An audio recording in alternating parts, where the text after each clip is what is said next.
जेव्हा मला भाऊजींनी सांगितलं की तुला म्हणजे काही मनोगत व्यक्त करतो, तर तेव्हापासून माझ्या सगळ्या भावना म्हणजे तेव्हापासूनच्या आठवणी पण जाग्या झाल्या आणि खूप खूप आठवणी आहेत या जागेमध्ये माझ्या. मी जवळपास मला वाटतं 1985 सालची गोष्ट असायची. त्यावेळेला इथे फक्त वड्डेवार काकांची फॅमिली होती. तर त्यांनी आग्रह करून भाऊजींना इथे बोलवून घेतलं की तुम्ही पण इथे या, म्हणजे माझ्या मुलींना पण सोबत राहील आणि आम्हाला एकटेपणा जाणवणार नाही.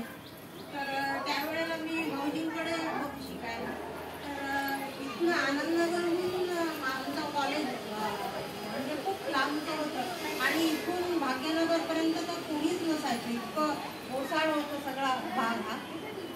तर आणि ते फक्त मला आठवतं की भाऊजींचं घर या FD देशपांडेकडे राहत होतो आम्ही आणि वड्डेवाराचं घर तिथेच होतं आणि ते हापसा होता, तिथनं पाणी न्यायला यायचो आम्ही. पाणीसुद्धा हापसून न्यायचं त्यावेळेला. म्हणजे पण भाऊजींचा म्हणजे भाऊजी म्हणजे आमचे एक वचनी हो म्हणून सांगितलं काकांना, कुठलीही मग अडचण येऊ दे, मग आपण त्याच्यावर मात करायची. आणि कशा याच्यात आम्ही येऊन राहिलो इथे.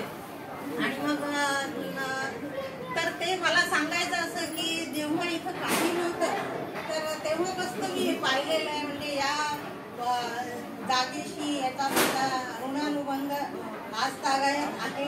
आज मला विशेष आनंद होतो की मी इथे हे श्रीकृष्णाचं मंदिर स्थापन व्हावं, त्याच्या मागे आणि त्याचा आज कलशारोहण व्हावं. त्यात सगळ्यांचाच या कॉलनीतली सर्वांचाच सहभाग आहे.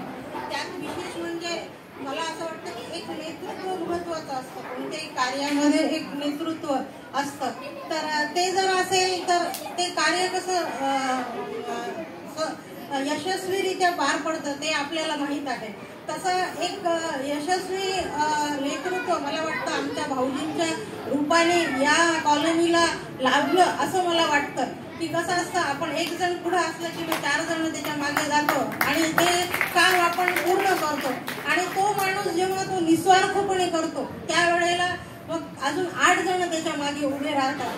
तर आज त्यांचं म्हणजे त्यांची आज आता एवढं वय आहे की 80 पार झालं, तरी पण त्यांच्या मनातली जी हे असते करायची उत्सुकता, त्यांची एक सुप्त शक्ती आहे त्यांच्यामध्ये की नाही हे होईलच.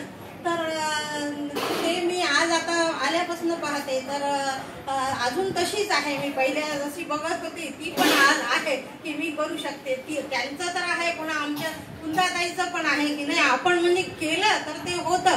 आपल्याला असं वाटतं की नाही कसं होईल काय होईल असं म्हणून आपण 2 पावलं मागे राहतो, पण ते अगदी हिरिरीने त्याच्यात भाग घेतात आणि ते पूर्ण करून दाखवतात.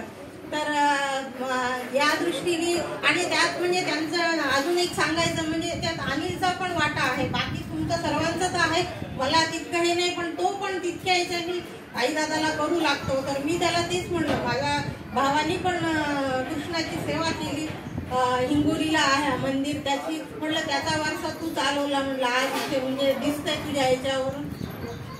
अजय जसा जमेल तसा येऊन तिथे करतो, पण हे संस्कार जे आपल्या या कुटुंबामध्ये असतात तर ते कळत नकळत कसे बिंबवले जातात. आज याची आपल्याला गरज आहे.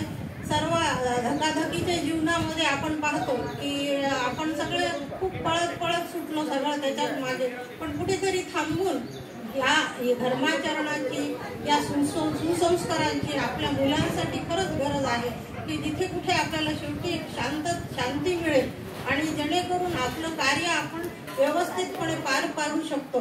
तर त्या योगाने आपण सगळेजण आज एकत्र आलो आणि भाऊजींनी मला आल्याबरोबर सांगितलं नाही तुला बोलावंच लागेल. म्हणलं ठीक आहे, तसा प्रयत्न केला. एवढं बोलून मी माझं 2 शब्द संपवले.